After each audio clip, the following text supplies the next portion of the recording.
Please be advised this podcast features AI cloned voices created with human oversight.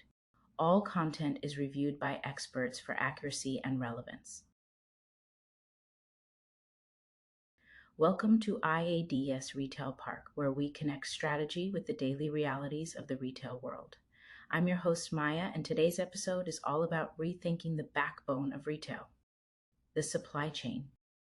I'm delighted to welcome back Dr. Christopher Nee, whose exclusive ventures into the dramatic changes happening across the industry. Christopher, welcome back to the show. It's always a pleasure to have you here. Thank you, Maya. It's great to be back. The supply chain conversation has really moved into the spotlight in the past few years, and I'm glad we can dive into it. Me too. It's also worth noting that much of the research and case studies we're discussing come from the COVID pandemic, around 2020 to 2021, but the lessons and challenges are still incredibly relevant today. Let's get started with fulfillment. Before the pandemic, stores were mainly for shopping and warehouses for shipping, but lately the lines have blurred. Why is fulfilling orders from stores such a big deal now? Great question. What we're seeing is a shift to what you might call click and mortar. Take Target in the US. They had already begun using their stores as fulfillment hubs, partly thanks to acquiring Ship for express delivery. By 2020, 80% of Target's e-commerce orders were fulfilled from stores. That meant huge cost savings, about 30% less per unit on average, and same-day pickup and drive-up became their most profitable fulfillment options. But there are trade-offs. Using store staff for picking is often pricier than a warehouse team, especially with rising minimum wages. And using stores for large-scale fulfillment strains both space and the in-store experience for shoppers. So it sounds like it's a true balancing act. You need to keep shelves stocked for shoppers, but also move a lot of product out the back for online orders. And store layouts, delivery systems, even staffing, all have to change. You've nailed it, Maya. It's a bit of a juggling act now. The really forward-thinking retailers are using tech to take a lot of the pressure off. For example, some have warehouses sort orders so that when boxes show up at the store, staff can just unpack and put things right on the shelves. No detours.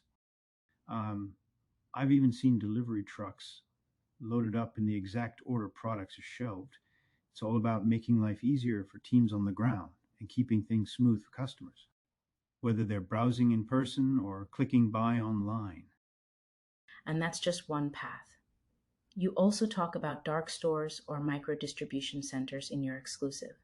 What exactly are dark stores and why are they suddenly so important? Dark stores are retail spaces, sometimes former stores, sometimes new builds, closed to the public but used for fulfillment. Because they're closer to where people live, they can speed up delivery and save on shipping. We're seeing everything from abandoned mall units to entire supermarkets repurposed this way, especially in places like the UK, US, and now Spain. Dark stores do present challenges.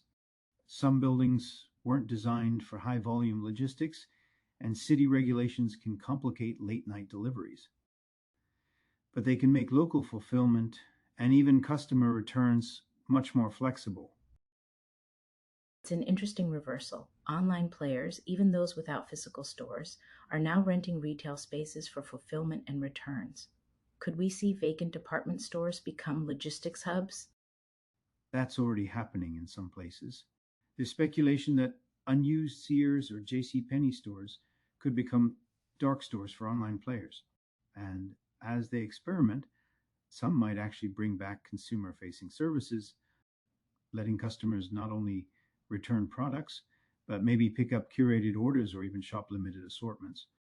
Let's turn to returns, a perennial headache for both customers and retailers. Returns doubled to over 10% of sales in 2020, and for e-commerce, it's even higher.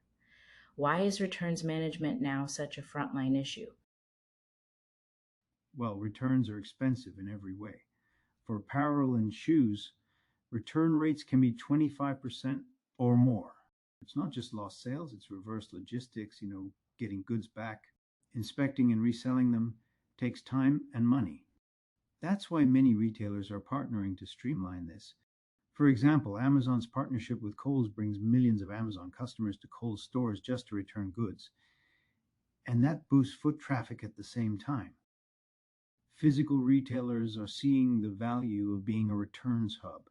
Magasin du Nord in Copenhagen, for instance, created a click and collect and returns counter serving multiple retailers. This brings more people through the door and spreads costs. It's a smart move. Instead of viewing logistics as a back end cost, it's now a way to deliver value and even get new business. That's exactly it.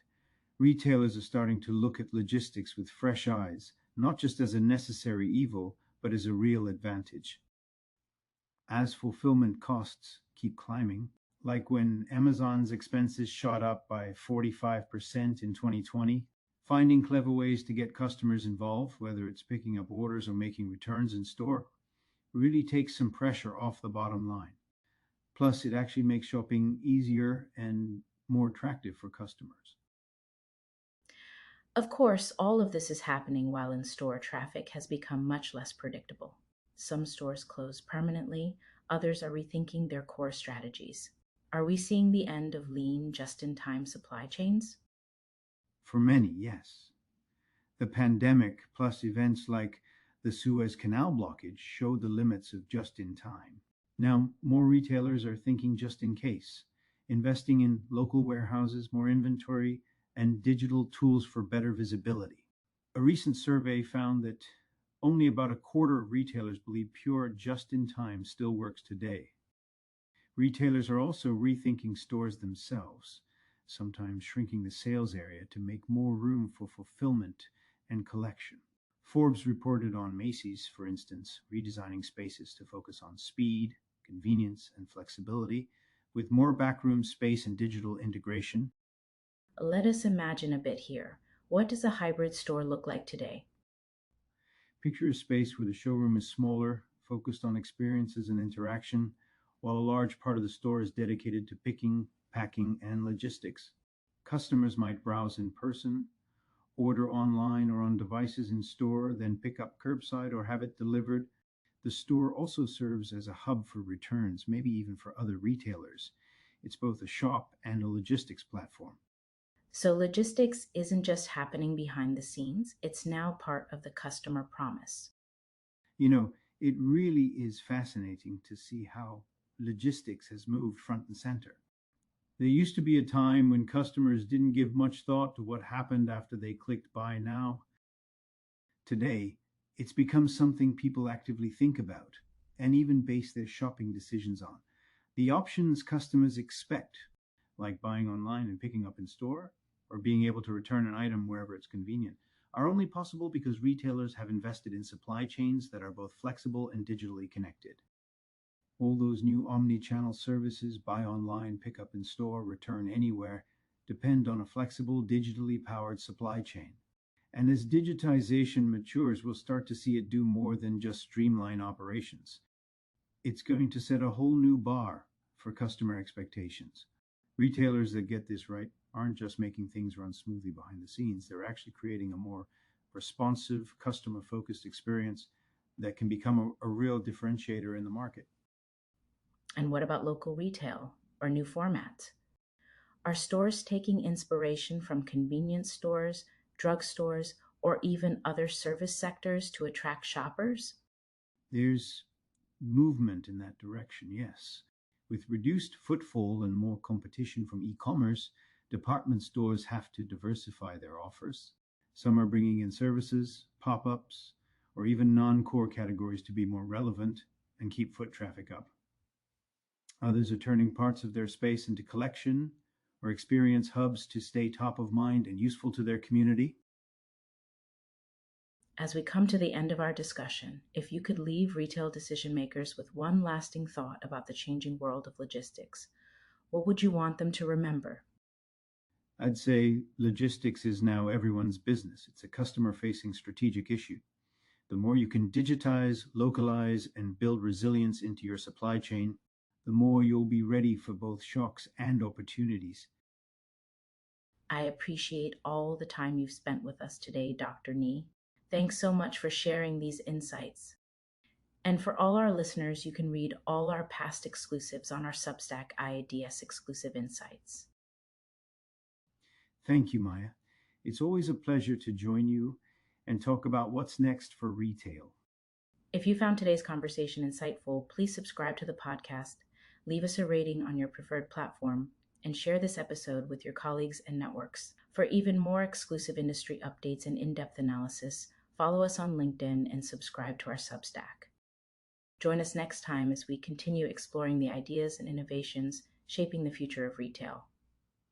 Until then, stay inspired, stay curious, and thanks for listening to IADS Retail Park.